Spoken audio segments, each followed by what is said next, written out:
तो चलिए बिना वक्त जाया किए इस विश्लेषण में सीधे चलते हैं। आज हम सिस्टमैटिक तरीके से उन एग्जैक्ट मैकेनिक्स को ब्रेक डाउन करेंगे जो किसी भी डल बोरिंग स्क्रिप्ट को एकदम मास्टर लेवल नैरेटिव में बदल सकते हैं।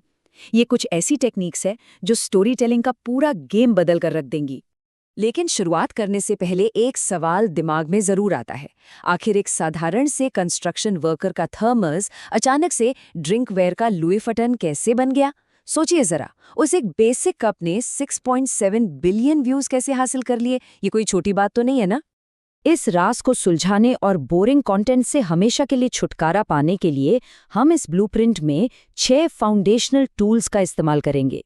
ये स्टेप्स हैं starting with the end, discovering story lenses, crafting the perfect hook, the conflict dance, finding rhythm और आखिर में मास्टरिंग टोन।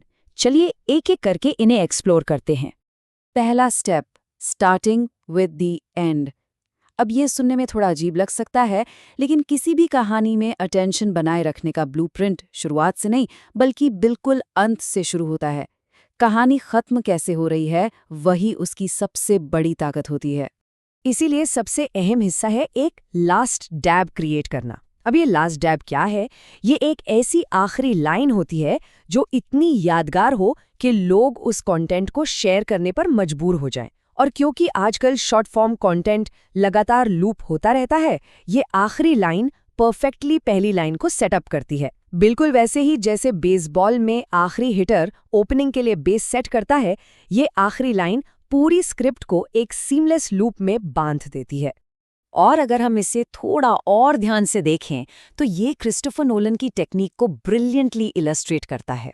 जैसे इंसेप्शन या इंटरस्टेलर में होता है ना, एक कॉम्प्लेक्स एंडिंग पहले ही एस्टैब्लिश कर दी जाती है, जिससे पूरे नैरेटिव को रिवर्स इंजीनियर करना आसान हो जाता है।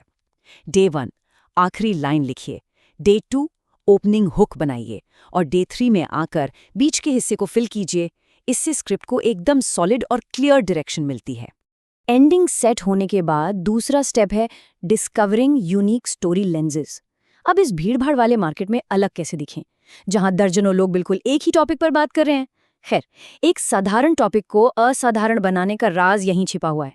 इसे इस एग्जाम्पल से समझते हैं। जब किसी आम कहानी को एक नए यूनिक प्रिज्म से गुजारा जाता है तो वो तुरंत एक मैसिव ऑडियंस को अट्रैक्ट करती है। इसे ही स्टोरी लेंस कहते हैं।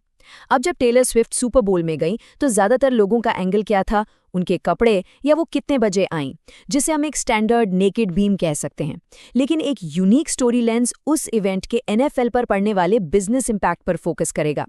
नजरिया बदला और लोगों को कुछ एकदम नया और दिलचस्प मिल गया, तो यूनिक एंगल भी मिल गया।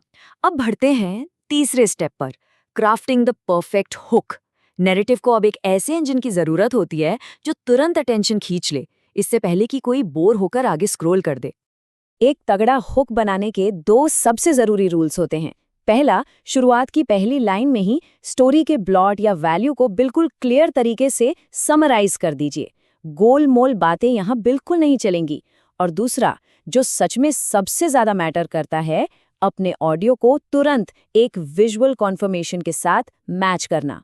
ऐसा इसलिए जरूरी है क्योंकि हमारा दिमाग आवाज के मुकाबले विजुअल्स को कहीं ज्यादा तेजी से प्रोसेस करता है। सच तो यह है कि विजुअल हुक्स ऑडियो के मुकाबले 10 गुना ज्यादा इफेक्टिव होते हैं। अगर गार्डनिंग पर चर्चा हो रही है तो एक भी शब्द बोलने से पहले स्क्रीन पर एक चमकदार रस भरी लाल स्ट्रॉबेरी दिखा दीजिए। देखने वाले का ध्यान पूरी तरह से वहीं लॉक हो जाएगा, ये तो गारंटी है। चौथा स्टेप है the context and conflict dance. Audience अब हुक हो चुकी है तो कहानी को एक्टिवली आगे बढ़ाना होगा। ये एक कंटिन्यूअस रिदम है जहां कॉन्फ्लिक्ट दिमाग में नए लूप्स खोलता है और कॉन्टेक्स्ट आकर उन्हें क्लोज करता है। ये देखिए, स्टैंडर्ड और फिर वाला स्ट्रक्चर सच में बहुत बोरिंग हो जाता है।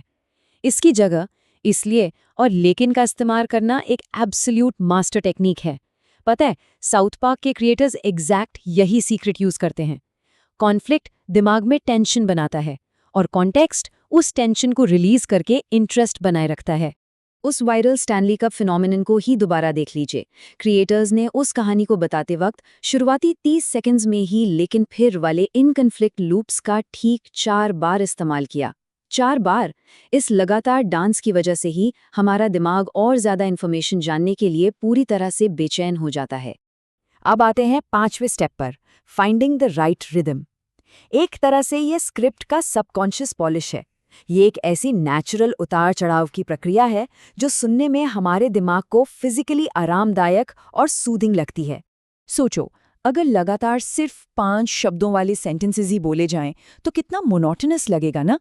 लेकिन जैसा कि लेजेंडरी ऑथर गैरी प्रोवेस्ट सिखाते हैं, जब सेंटेंस की लंबाई में वेरिएशन आने लगता है तो लिखावट अचानक से गाने लगती है, एक संगीत पैदा होता है, एक नई हार्मनी बनती है और आखिर में एक क्रेशेंडो जैसा तगड़ा असर दिमाग पर पड़ता है।